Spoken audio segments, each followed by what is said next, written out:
trying to bring in the goods. I'm so glad you expanded on hating Angelo, because I was like, what do you mean you hate Angelo? He's probably one of the best brawlers on the map. But yeah, it is extremely annoying. That, however, is not something I would have expected to see on a bridge too far.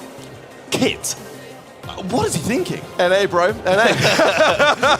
I mean, it's really quite a worrisome thing looking at the kit, especially on a mode like Heist. It's definitely, not what I would expect to see, but something which could spiral out of control with the right combinations, and they could be thinking Frank. That's all I'm saying. It's definitely one of those brawlers which comes up a lot in North America. That is definitely a boss brawler if I ever saw one.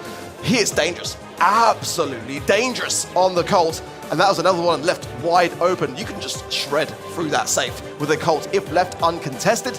The damage gear rolling in on top of that as well. It really, really can go from bad to worse.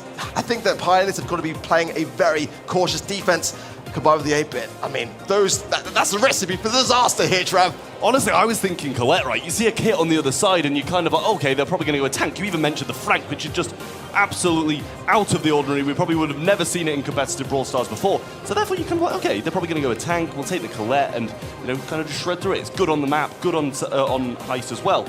So we'll see what Pioneers do choose to bring in, whether or not they're going to just pivot off something completely different and just play something a bit more long range, which they are going to do. And I do have to question this Pioneers comp. Humble, it's normal. I love that. But Pioneers have got a point to prove with this.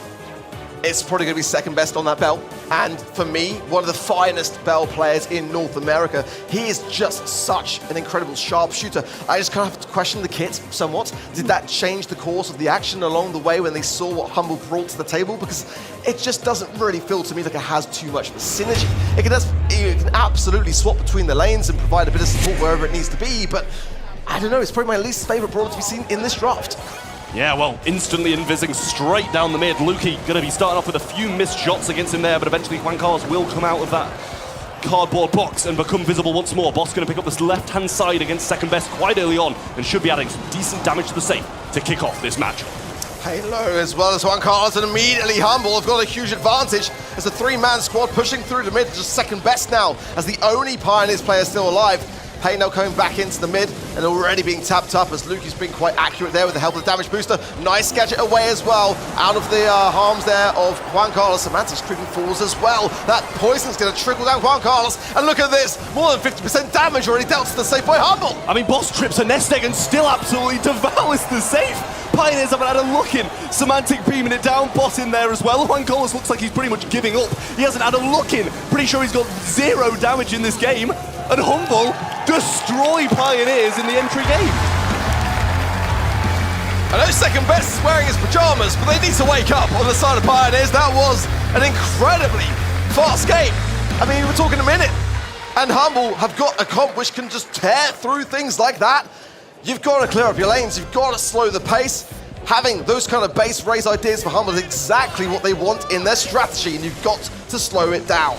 Well, double right-hand side. I much prefer this strategy as well. Juan Carlos has kind of gone under the radar so far in the bush, but it seems Semantic might be scouting out, trying to get a feel of where he is. And Lukey going to be able to join him over this side thanks to the ability that Angela provides, almost takes him down, and Boss doing a great job here. Jump once again from Lukey. The countermeasures are there, and it's all Humble once more. Juan Carlos there, just a sitting duck effectively here. Lukey trying to find a second inversion. Lukey comes out on top, gets the super forward as well, and gets some quick kills popping there. The nest egg is going to help out considerably to allow Boss to now come through that left-hand side, and Semantic is a rock on that right-hand side. That additional movement as well with the back of the star power really enabling him to be able to juke a lot of those shots. Well, the bell bounces off the 8-bit turret, will clean up this mid and give Kane a bit of a pathway through. But so far, not really taking an advantage of this kind of control they've managed to gain. The double right-hand side with Colt there as well. Luckily enough, Juan Carlos there. But for how long? Delaying the inevitable, and this damage starts destroying the Pioneers safe. As a kid, you just can't jump on a player with all 3 members ready for the pickup, and just that's why Humble are just staying firm on the right. Boss, Semantic, Lukey, all 3 members going in on the safe and getting the set in spectacular fashion.